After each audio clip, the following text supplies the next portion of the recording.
நீங்கள் வந்துட்டு எலெக்ஷனுக்கு முன்னால் மட்டும் எல்லாம் யோகியமாக பேசுவாங்க, நாங்கள் இதை செய்வோம் அதை செய்வோம் ஊழலை ஒழிப்போம். ஆனால் முதல் வேலை பண்ணுறதே நீங்கள்லாம் ஊழல். ப்ளஸ் இப்போ இருக்க டிஎம்கே கவர்மெண்ட்டில் நானே நிறைய ஊழல் சந்திச்சிருக்கேன். ஒன்றுமில்லை, ஒரு வீட்டுக்கு பட்டா வாங்கணுன்னா 25 லட்ச ரூபாய் கேட்குறாங்க, டிபெண்டிங் ஆன் த ப்ராப்பர்ட்டி. 25 50 இஷ்டத்துக்கு போகுது. இதுக்கு கமலஹாசன் ஏதோ 100 ரூபாய் ஊழலுக்கு லோன் கத்துனாரு.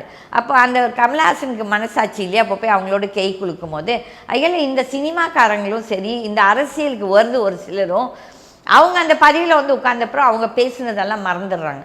இந்த கேள்வி என்னையும் நிறைய பேர் கேட்கலாம், ஏன் கீதமா நீங்கள் செய்ய மாட்டீங்களா நாளைக்குன்னா? நான் அரசியலில் ஆல்மோஸ்ட் எனக்கு 88லேருந்து இருக்கிறேன்.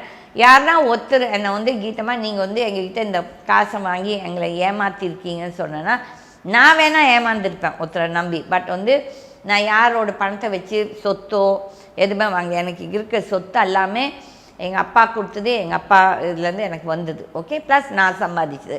அரசியலில் நான் தான் பணத்தை விட்டுருக்கேன்.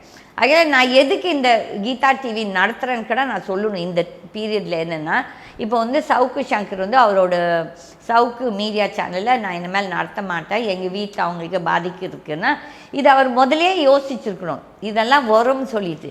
அப்போ நீங்கள் அட்டாக் பண்ணும் போதும் நீங்கள் நிறைய கொச்சையான வார்த்தைகள் யூஸ் பண்ண, அதுவும் தவறு.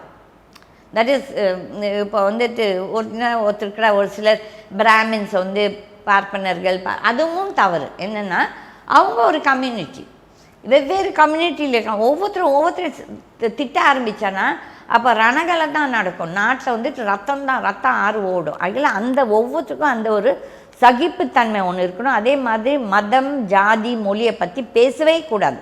ஆனால் இந்த ஆட்சியாளர்கள் அவங்க சௌகரியத்துக்கு இதை என்டர்டெயின் பண்ணுறாங்க, அதுவும் தவறு.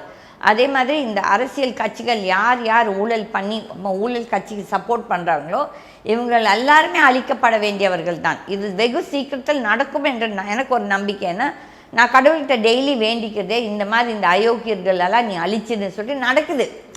ஏதோ கடவுள் எனக்கு ஆன்சரும் பண்ணுறாங்க ஏதோ ஒரு விதத்தில். ஆனால் இந்த 2026 எலெக்ஷன் ஒரு பெரிய யுத்த இதாக இருக்கும். என்னென்னா ஒரு போர்க்களமாக. என்னென்னா